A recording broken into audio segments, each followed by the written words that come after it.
Fertility expert से check करवाया था, तो उन्होंने ऐसा बोला कि आपके स्पर्म बहुत कम बन रहे हैं। तो उन्होंने ऐसा बोला कि आपके दिमाग में जो हार्मोन्स है वो उनको बन ही नहीं दे रहे, और किसी भी तरह की मेडिसिन लेंगे या कुछ भी ट्रीटमेंट करवाएंगे वो बनने ही नहीं देंगे।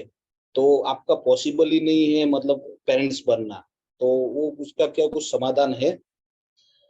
अच्छा, मुझे एक बात बताइए, किसी ने आपको ऐसा बोला वो बनने नहीं देंगे, यानी हाँ, वो ये कह रहे हैं कि आपका शरीर आपको जीने नहीं देगा? क्या ये उनका मतलब पॉसिबल है? नहीं, लेकिन वो बोले कि माइंड में जो रिलीज करने वाला है स्पर्म काउंट को, वो उन्हें करने ही नहीं देगा। वो नहीं नहीं मतलब नहीं है नहीं, मैं आपको बताता हूँ। ये पिट्यूटरी ग्लैंड होता है हमारे शरीर में, दिमाग जो है ना, पीछे की तरफ में छोटा दिमाग है, उसके नीचे आपकी रीढ़ की हड्डी की डंडी है ना, जो उसके ऊपर का हिस्से को हाइपोथैलेमस कहते हैं। वहां पे एक थैली होती है, उसे कहते हैं पिट्यूटरी ग्लैंड। पिट्यूटरी ग्लैंड और हाइपोथैलेमस दोनों आपस में मिलकर काम करते हैं। ये रिलीज करना, ये मास्टर ग्लैंड है।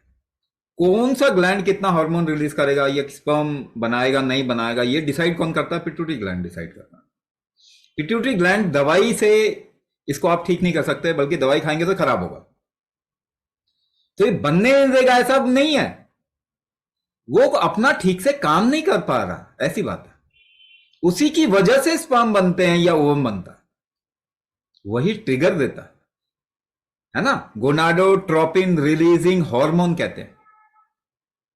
वो हार्मोन वहां पे रिलीज होता है जिसकी वजह से गोनाड्स में कोई मैन्युफैक्चरिंग शुरू होता है।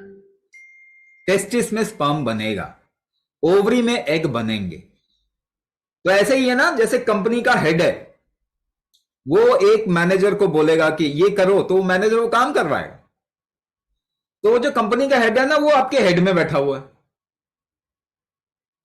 अब वो ठीक से रिलीज नहीं कर पा रहा गोनाडोट्रोपिन रिलीजिंग हार्मोन, जीडीएच कहते हैं। देखो, ये नाम बोलने से कोई ठीक नहीं होता। ये अंग्रेजी के दो चार नाम इधर उधर बोलने से ये चीजें ठीक होती नहीं। कैसे ठीक होती? अब मुझे बताइए, कोई आपका एक थैली है ब्रेन के अंदर, उसको उससे आपको कुछ रस निकलवाना है, कैसे निकलवाओगे?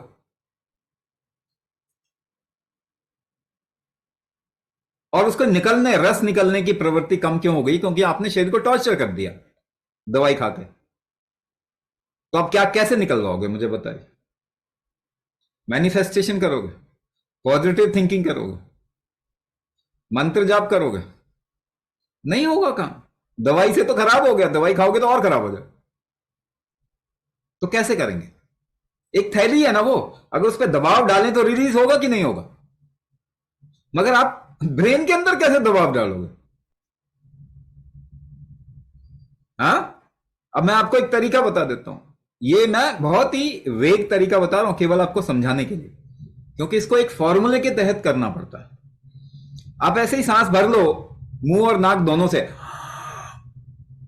और ऐसे गाल फुला के रोक लीजिए सांस को, और अपने माथे को टाइट करो।